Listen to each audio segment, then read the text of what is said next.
You're listening to the Confessions of a Hashtag Beauty Boss podcast. I'm your host, Angela Sanchez, beauty business mentor and founder of Beauty Business Co. I want you to believe that you can achieve anything if you set your mind to it. I'll be interviewing leading beauty industry professionals and discovering exactly what drove them to becoming the hashtag beauty boss they are today. Are you ready to be inspired?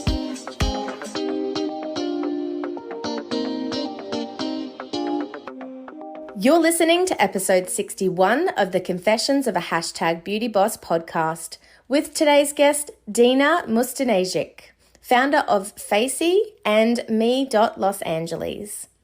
As a busy emergency room doctor, Dina began to realize that many of her patients were busy, stressed, and struggling to find the time for self-care. She quickly learned she not only wanted to assist patients, but to also help others excel at the practice of self-care, leading to the birth of Facey, a skincare tool range of ice globes, gouaches, jade rollers, a mini skincare fridge, and accessories such as hair clips and scrunchies. As if her schedule wasn't busy enough, Dina also opened Me.Los Angeles, a boutique medical spa based in Los Angeles, California. The self-care sanctuary specializes in wellness to provide various individualized IV therapies, intramuscular injections, Botox, dermal fillers, and other aesthetic services. I do hope you enjoy this episode that we have with Dina today. And before we dive in, I wanted to let you all know we have a brand new Beauty Business Co. Instagram account after being hacked 5 months ago. We are starting from scratch.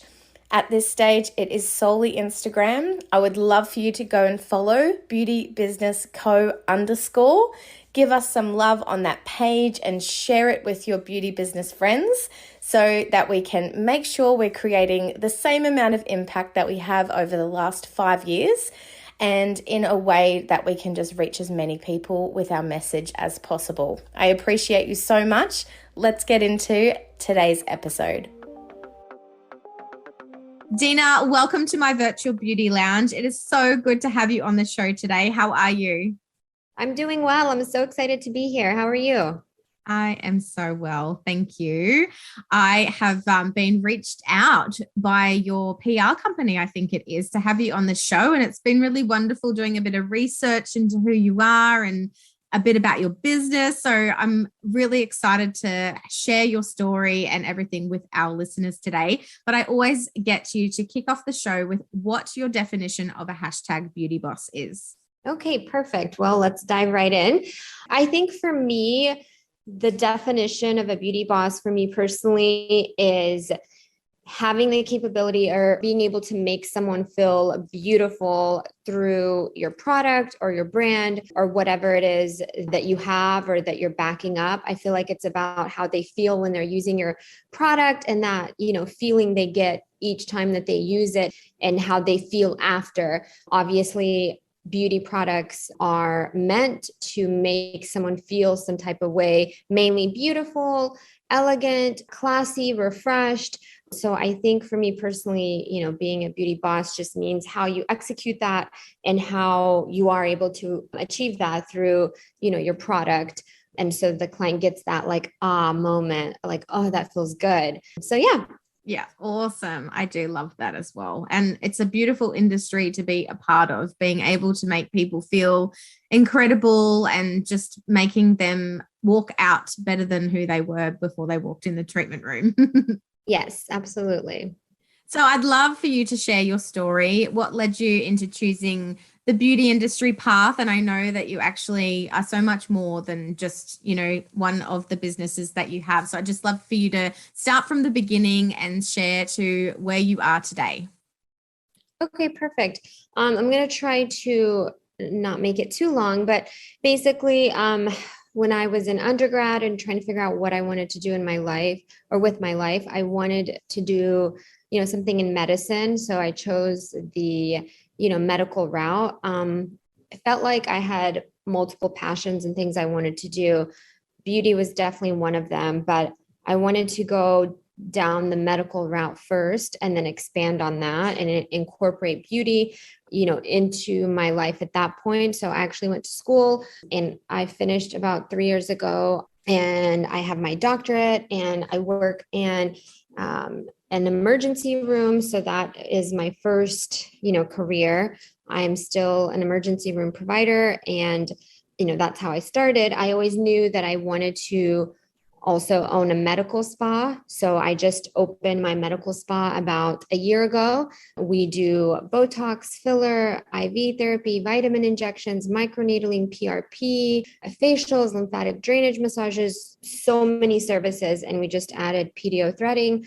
So that, was kind of my first step into the beauty world, which again, as I mentioned earlier, that was, one of my big passions, but I decided to go through the medical route first. And then during COVID, like in the heat of COVID, I was working long hours in the emergency room, wearing all the PPE, just being completely, covered from head to toe. And after 12 hours, you come home, you just kind of lose like sense of who you are. You forget to do your morning or your nighttime routine. I kind of, didn't have a routine really. I would just come home so tired and would just shower and go straight to bed. So then I actually, wanted to do something else and start another brand, another company of skincare accessories or skincare add-ons that, people can use along with their skincare routine in order to make it more fun for them. And so that's how Facey came to a development. It was all actually during COVID. So we started off with Facey and, started off with our ice globes and then gradually added more products. The ice globes were our big product because, like, for me personally, it added that feel good moment and it made me want to actually put more time into my skincare routine, versus just brushing it off or just putting, doing my face wash and then doing my vitamin C serum and then going to bed. So the ice globes actually were just like an additional little add-on, after my routine, after I, washed my face, after I cleansed, after I put my moisturizer on, vitamin C serum at that, at that point at the end, I would use my ice globes to depuff, from a long day. And honestly, it helped me in so many ways, such as, headaches with like tension type of headaches, with just giving me that like moment of, okay, this feels good. And I think that for me personally, it made it fun for me. So I thought, okay, well, everyone else would like this too and would, enjoy this. So then gradually started adding more products, the jade roller, the rose quartz roller, and the gua sha, the cute hair clip scrunchies to pull your hair back when you're doing your routine. And then the fridge to be able to actually store the ice globes, the gua sha, because of course, as we all know, anything with ice or cool or cooling effect, it helps to depuff, especially when we, wake up in the morning all swollen or after a night of going out. So that's kind of my journey through. Yeah, I love that.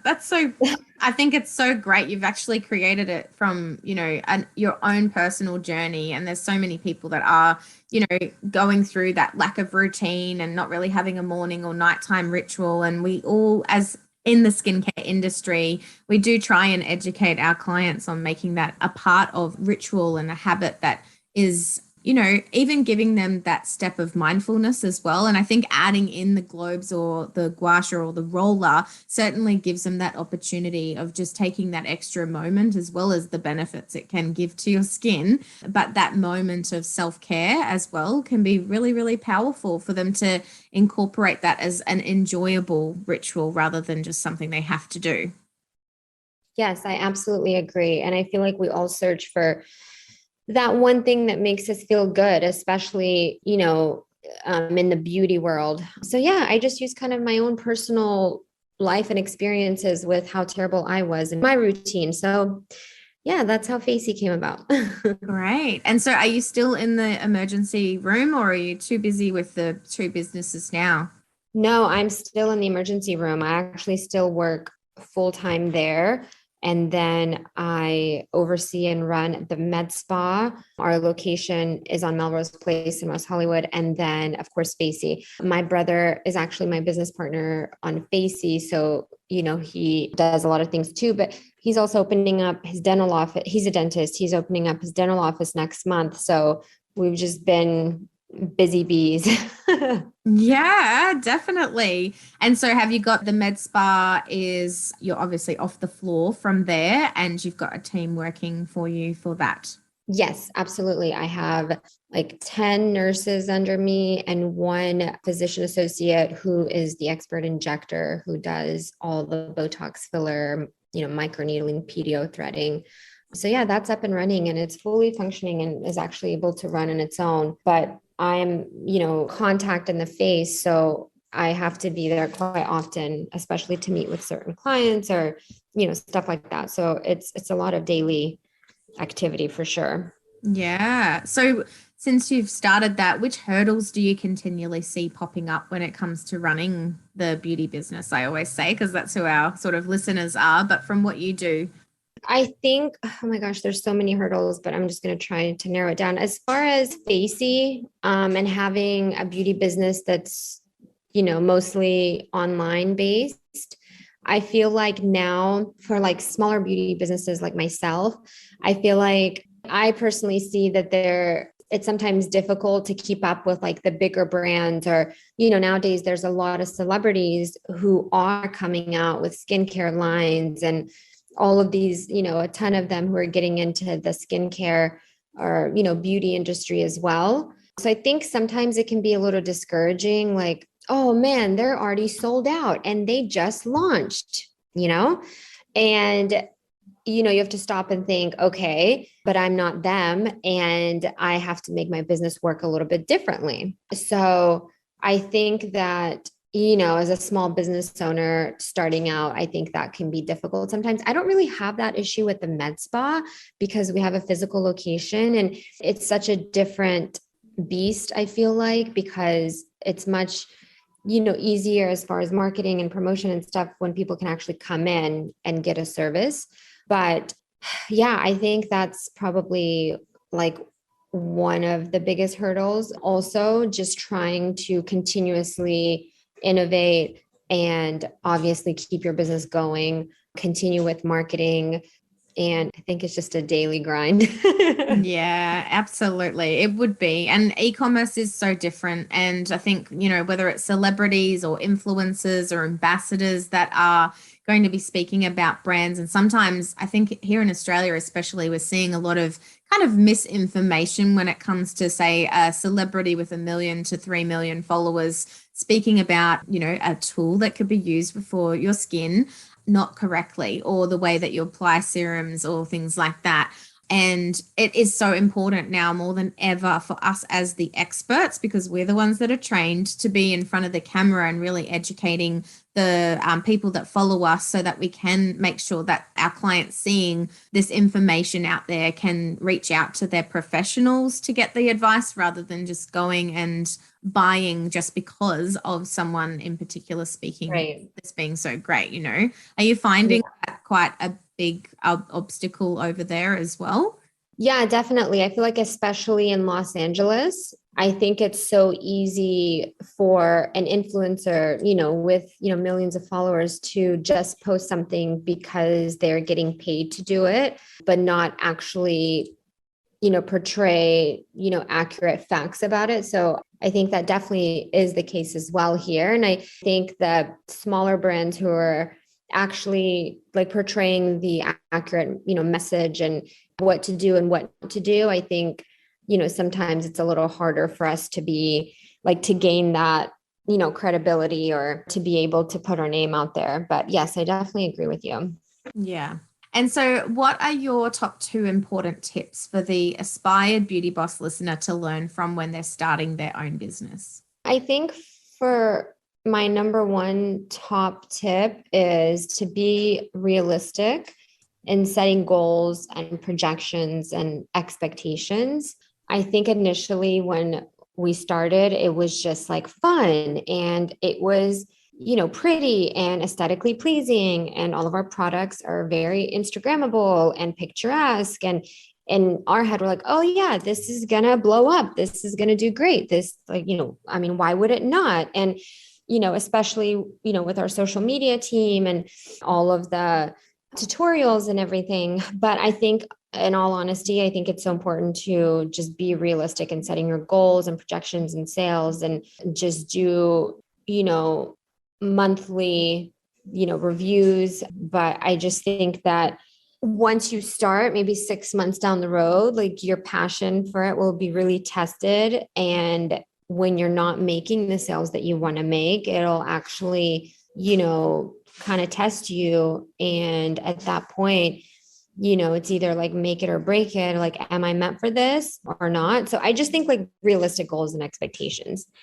Yeah. And then two, just really having a good, like, solid marketing plan, whether it's having, social media, like, how are you going to push your product through? How are you going to get your message across? What do you stand for? What do you want the brand to be associated with? And what kind of message do you want to send? And then after you've established that, the whole part of the marketing plan, like Google, Facebook ad, just getting your name out there, I think really solidifies and executes, the whole plan and the message that you want to send.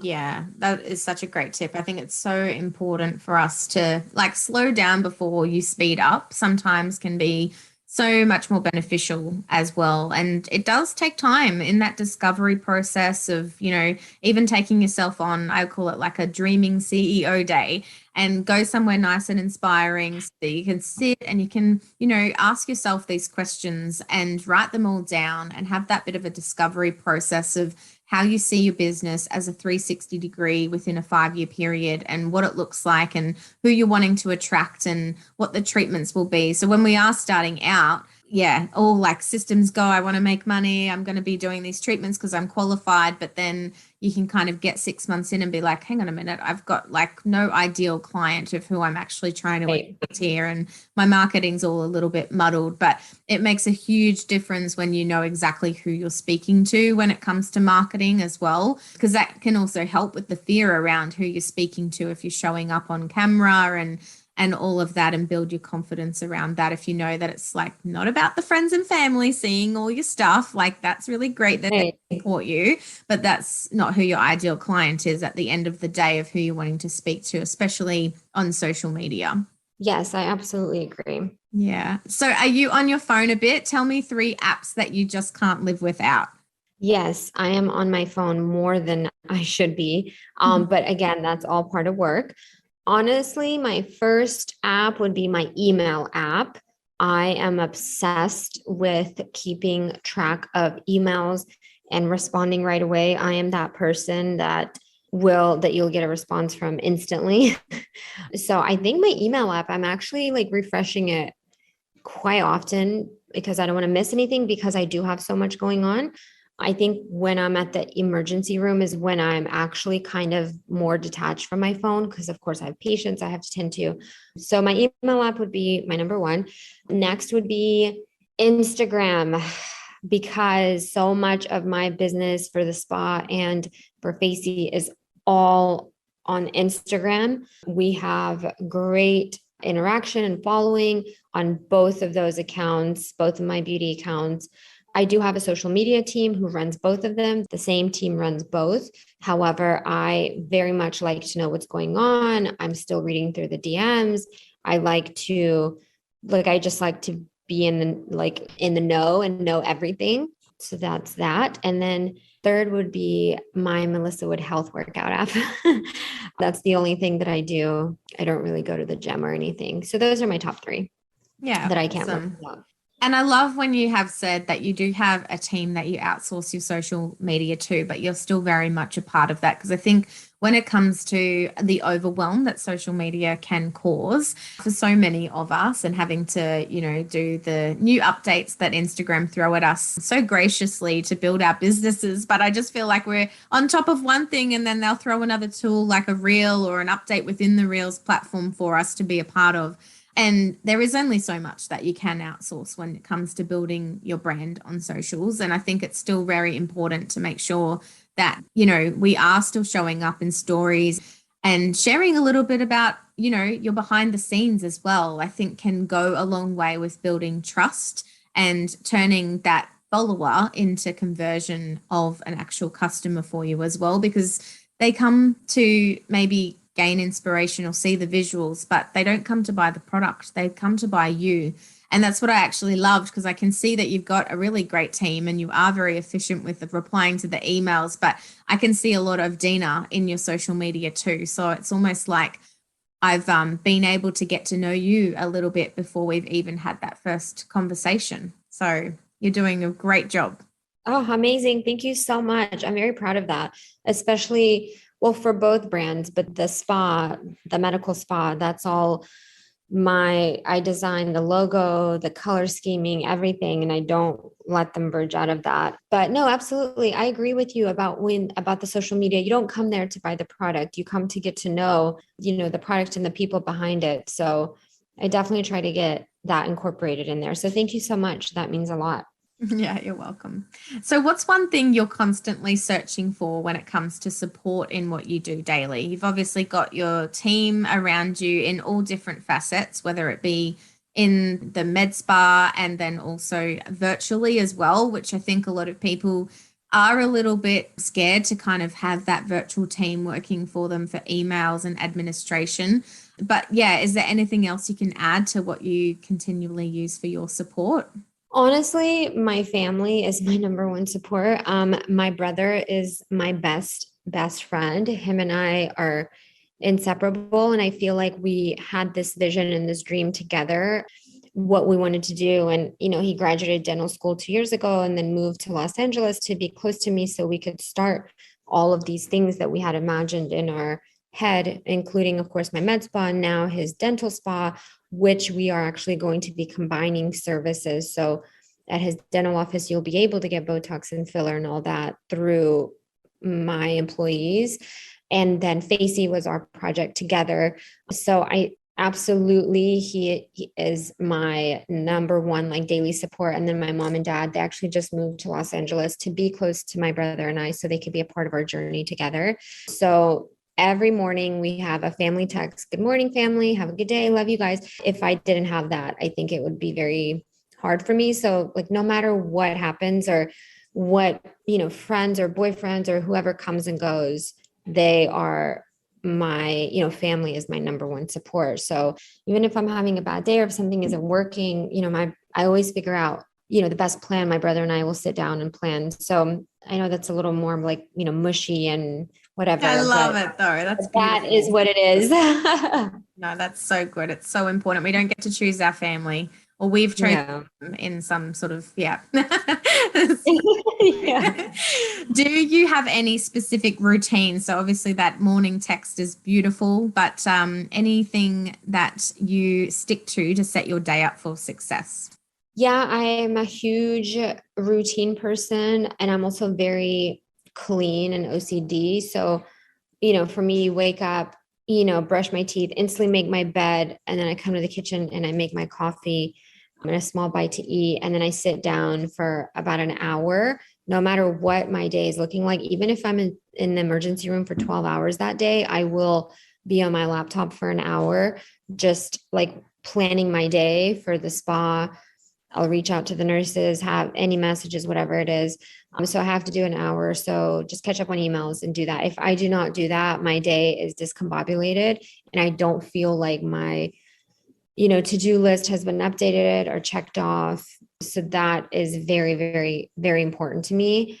I have shared lists, like shared notes and stuff with everyone on my team. So daily updates are very much needed. So that's kind of my routine. I try to do, like some sort of physical activity, but not every day. Like for me, my sanity is my to-do lists and making sure that they are up to date. So that's my little routine. Yeah, I love that. Thanks for sharing. I'm going to move on to some rapid fire questions now. Are you ready? I'm ready. What is the best book you've ever read? My Human Anatomy book. I I don't love really that. read, I don't really read, or I'm not, big into reading a ton of books, but I do enjoy all my medical books I've read. But yeah. Who is someone that you would love to meet in person? Jennifer Lopez. Oh, me too. I actually saw her recently at a restaurant here, and she sat next to me in the booth with her sister. She was celebrating her sister's birthday. And oh my God, I don't get starstruck. I live in LA. I see all kinds of people all the time, but her, she's something else. I think she is the definition of a strong woman.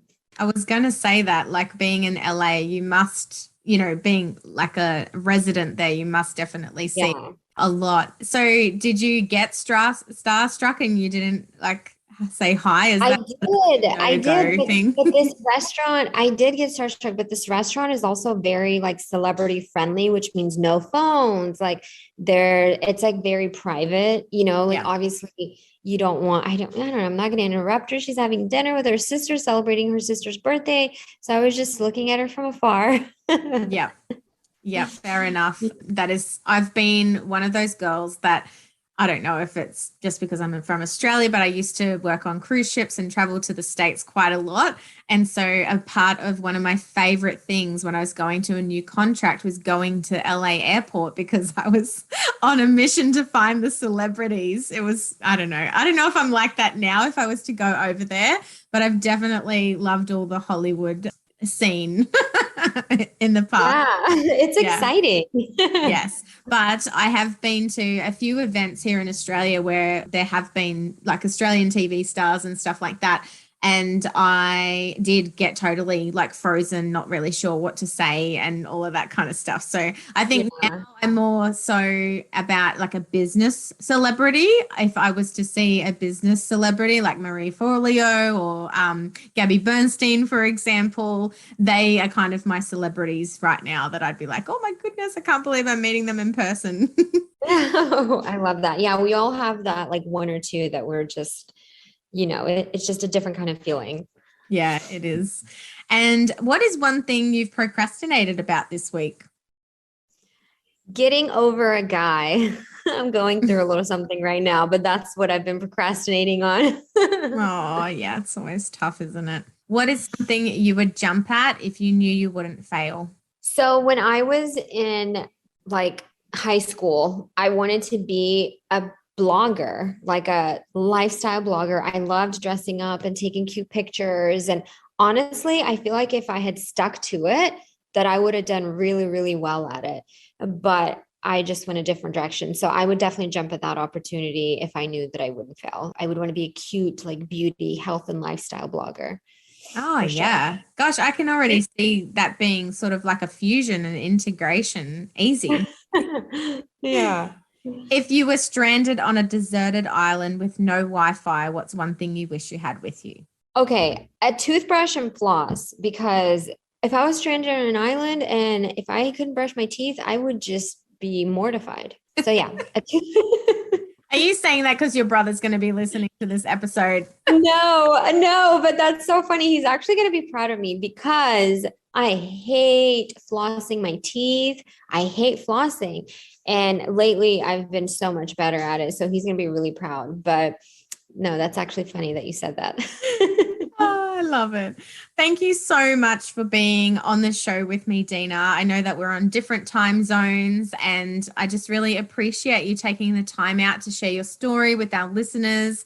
What's coming up for you? What's in the works for the business? And just let our listeners know where they can go and find you and follow you and hear more about the two businesses that you've spoken about today. So actually for Facey, we have a lot of exciting things coming up. We are relaunching our ice globes, but they are a completely different shape that we designed. Actually, my brother designed, and we completely changed the style and shape of it. It's our own. It's only specific to Facey, along with colors. So that is like a huge thing for us. So that's going to be coming up in the next 6 to 8 weeks. So we're super, super stoked about that. And of course, we have new products that we're launching too. So in the next 6 months will be super exciting for Facey. And then, of course, my brother's dental office is opening next month. So we will have a Facey display in there.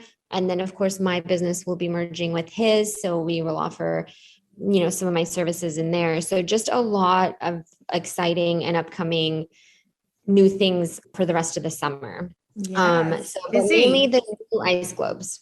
Yeah. Yeah. Awesome. And what are your social handles? My personal is Saved by Dina. And for Facey, it's at facey.la. And for the spa, it's at me.Los Angeles.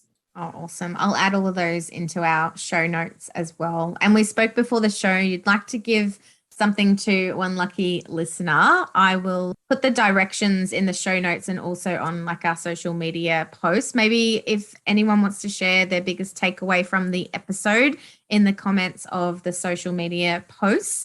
But yeah, would you like to gift one of our listeners, Dina? So I want to do a set of ice globes. Not sure what color yet, but we can decide. And then the scrunchie set. Oh, cool. Here. Yeah. Oh, thank you. I would love to try the ice globes as well. I've got the rollers and the gua sha tools. And I used to have a beauty fridge when I had my salon, and I used to keep my sheet masks and stuff in there. But I think the ice globes are sort of making their way out to Australia. So do you do worldwide shipping on the Facey store? We don't for sales, but obviously if we have someone that we're working with or whatever, we'll be more than happy to ship wherever. Yeah, awesome. Oh, that's so good. Oh, well, thank you so much once again, Dina, and I will talk to you really, really soon. Okay. Thank you for your time. Have a good one. Bye.